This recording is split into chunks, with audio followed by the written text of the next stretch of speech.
Hi everybody, welcome to another episode of Historia Politica Pública. This is the second episode about Ralph Waldo Emerson and his essay Self-Reliance. In the first episode, I put some of his basic ideas about the problem of philanthropy, the media manipulation, the kind of importance to be in a non-conformist state with society, and how the society has shaped ourselves. And this is a problem for him because we need to follow our own nature. For that reason, he points that, quote, "No law can be sacred to me but that of my nature," end quote. For him, our own constitution is the only right, is our ideas that we need to follow. In that sense, one of the most important things for a transcendentalist as Emerson is to follow the truth. And he admits that following the truth, the right path for him, it can create difficulties with our close relations. Because for him, truth is handsomer than the affectation of love. And in doing so, according to him, quote, "What I must do is all that concerns me, not what the people think," end quote. In other words, we have not to be bothered in please others. And the problem of that for him is that sometimes you will hurt the feelings of your friends, but it doesn't matter because it is more important to be honest than to be sensitive. I have not find exactly the quote when he mentions that, but if he points something very similar to that sentence. So this idea of being an individual within society and being able to think for yourself is fundamental for his thought in Self-Reliance. He points how, quote, "The great man is he who in the midst of the crowd keeps with perfect sweetness the independence of solitude," end quote. The importance here is living in society but with our own ideas. His friend Henry David Thoreau, he went to live in Golden Pond for 2 years in order to be far from the multitude, also to write the memoir of his brother. And when he came back, he realized how different was everything. Also, he had a kind of transcendental experience when he was in prison for not paying taxes to finance slavery and the war in Mexico. So both Henry David Thoreau and Ralph Waldo Emerson point how this kind of experience can save your reality. And this is one of the most interesting ideas, I think, of Emerson. He points that even though we need to follow our ideas, that doesn't mean that we need to establish a kind of rigid pattern to guide our steps for all our life. On the contrary, he points that contradicting yourself is good because it shows that your thinking is evolving. To be great is to be misunderstood, as he says. And the thing is, like, he points how, quote, "I hope we have heard the last of conformity and consistency," end quote. Conformity, again, is the enemy of self-reliance, and consistency for him is something bad because it means that you will think exactly the same when you are, let's say, 24 than when you are 48. And for him, the key here is change your opinion all the time, like, because you can, even from day to another, have different perception of everything. Because if you are thinking all the time, there will be some point that you have not considered before. Nevertheless, you will be able to see them in different light in different kind of moments of your life. So for that reason, he enhances the possibility of the humans in order to establish these new ideas, and especially not to be afraid of the opinion of others, like when they can say, "Oh, you are contradicting yourself," or "Your opinion is not kind of systematic." So again, he criticized how people try to influence yourself. He points that, quote, "People will remind us about what we said before, so if we change opinion, we will be loathed," end quote. For that reason, he also adds that, quote, "Never rely on memory alone, but bring the past for judgment into the 2008 present and live ever in a new day," end quote. The important for him is like not to remember the past as something to be followed all the time, but rather think in the present and understand that changing your own perception is perfectly good. It's even better because it seems that your mind is evolving all the time and you are a person sensitive enough to be aware of your surroundings and have the capacity to establish new ideas. What else Emerson says here, which is fundamental? Well, yeah, he points that people who follow a doctrine or an institution's guideline are not really following the truth. This is, I speak about it in the previous episode about religion and following the dogmatic lines of the sacred scriptures. How he points that, quote, there every truth is not quite truth. Also, he mentions the discontent of the multitude, how the sore faces of the multitude have no deep cause, but are put on and off as the wind blows and a newspaper directs. Here is the quote that I was looking in the previous episode. This is a reference of how the media in the United States was starting to influence the thinking of the masses. The sore faces, the newspaper, all of these create a society which, even though it was one of the first modern democracies in the Western world, nevertheless had the kind of decaying approach which we see nowadays. This is interesting because if this essay was published in 1841, Alexis de Tocqueville, who was a French who left his country, I think it was in the 1830s, and traveled to America. He wrote Democracy in America, 2 volumes published in 1835, the first one, and 1840, the second. So roughly the same age of Transcendentalism was born in the United States, in Massachusetts. And the interesting thing is that Tocqueville, first he does a whole trip for all the United States, and he's very happy about how the idea of democracy is being implemented. Every person have the freedom to speech, to express their own opinions, and so on. It's important to say that Alexis de Tocqueville was left from France, which until the 1830s there was a absolutist monarchy, which was restored after 1815. Later on, there was a revolution in that year in 1830, in July, and another monarch was put there, which, even though it was a bit more progressive than before, that Charles I, the second one was not a... I mean, it was at the end, it was a monarch, so there was not much freedom in France, and the thing is, like, Tocqueville was living in that society. He felt the oppression there, although he was from an upper class family. In America, he thought that everything was different. But the interesting thing is that when he does his second trip to America, like some years later, and published the second volume 5 years later in 1840, he is shocked about what he has seen with his eyes again.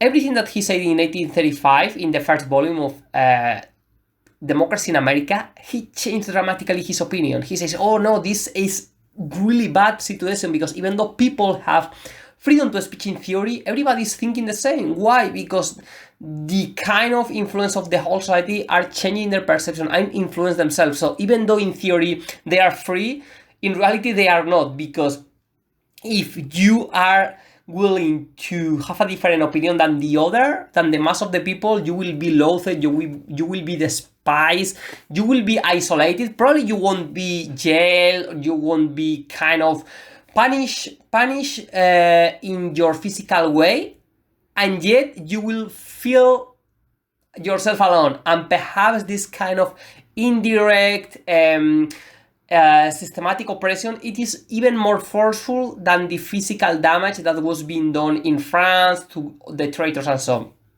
This is exactly what Emerson is saying there. The problem of the multitude, the problem of how following the kind of normative idea that has established in society have bad consequences for the state of the own society. Whereas Emerson mentioned this idea, a multitude, the kind of how he says that, he mentions the surface of the multitude, the discontent of the multitude. That is, Tocqueville mentions the tyranny of the majority. So, in other words, it was this general idea that Thoreau also touches about that. In the United States, there is democracy, there is freedom, but is it really freedom if everybody is thinking the same? If the newspapers, the elites, the state are all kind of together portraying a reality, creating our pseudo environment, as Walter Lippmann theorized some decades later. Are we really free? This is a debate that Chomsky also has analyzed many times. When, for example, the journalists in the 1970s asked him, like, do you think that I am not free to ask everything that I want? And Chomsky replied to him, well, I think you are free to ask what you want. What I am saying is that if you were not asking me the question that you are asking now, you won't be sitting there, because, in other words, the company have not hired this person. So even though we have the kind of perception of being free, at the end there are many theories that point that we are not. But for Emerson, the cause for optimism is that it relies on ourselves to be free, and this is something kind of be related with the existentialism, like Simone de Beauvoir, Jean-Paul Sartre, or Albert Camus, who point that before anything, before being essential, we exist, and henceforth we can shape our reality through our own nature. What else Emerson mentioned here? Well, a bit summing up of what transcendentalism is. The ideas are that the institutions are corrupting, spirituality should come from the self, insight and experience are more important than logic, nature is beautiful and should not be altered by humans, and humans are inherently good. This is fundamental, the symbiosis between nature and the humans, how we have our own nature, and at the same time we need to respect the nature, our surroundings. For that reason, Henry David Thoreau is considered one of the first kind of environmentalists in the modern history. And people like Gandhi have been deeply influenced by himself, also because he is considered as the father of civil disobedience. Apart from that, transcendentalism also points that, in contrast with the Enlightenment that was kind of expanding Europe, the idea of analyzing reality, it must not be done through reason and logic, as people like Rousseau or Kant, Diderot or Voltaire mentioned, but through insight and experience, the thing that we can sense by our kind of senses, sadly that same word. So just to end the episode, some of the other ideas. How self-reliance, again, is the ability to carry on existing, like the nature, another analogy with the trees, the animals, and so on. How we need to speak the truth to be ourselves. The importance to rejecting history to attribute hierarchies. He criticized the people who mentioned that the older are better than the younger. Like, why is the father better than the child? And he points that, quote, the centuries are conspirators against the sanity and authority of the soul. In that sense, he points that you may give the friends pain, that was the quote I was looking for, following the truth, but I cannot sell my liberty to save their sensibility. Sometimes the truths are painful, but for Emerson, it's fundamental to be honest. Apart from that, he does two more points which are very interesting. The idea of, he calls it the superstition of traveling. He mentions how the wise man stays at home. He who travels to be amused travels away from himself, and our first journeys discover to us the difference of places. I was thinking about nowadays how many people travel around the world in order to put their pictures on Instagram or other social media in order to show themselves as kind of happy people living the best of their lives.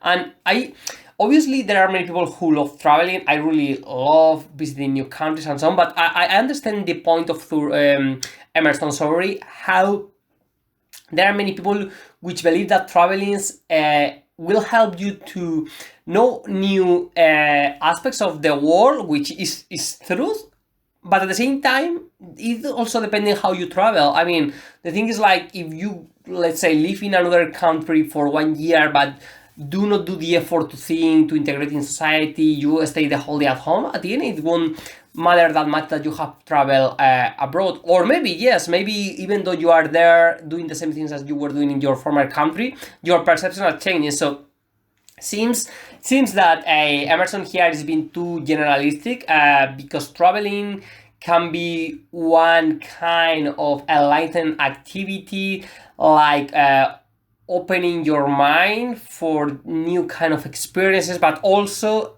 he's also right, I think, that it depends on the way of travel. It doesn't matter just to visit another country, but how yourself experience the new surroundings that you see with your you perceive with your senses. And also he points how society never advances, because for everything that is given, something is taken. And he uses many examples, like the people now have a watch but fails to tell the hour by the sun. Obviously, with our technologies nowadays, it is very clear how if we tend to use too much Google Maps, we will lose the capacity to be able to orient ourselves in different cities, or when we, for example, prefer to check the weather in our place instead to go around and see if there is cold or hot. Let's say that, okay, I see that today there are 22 degrees, so it's hot. That will influence me how I dress today. But maybe you are outside and suddenly it's very windy and you had not taken in account this. So this kind of ideas, how technology can be very helpful, but also can undermine our own capacities to perceive the reality that surround ourselves. And in that sense, I will finish here the episode of Emerson. Self-Reliance is a very good essay. I highly recommend it because he uses also very interesting examples, such as the one of the children, the one of the technologies, the traveling, the importance of telling the truth.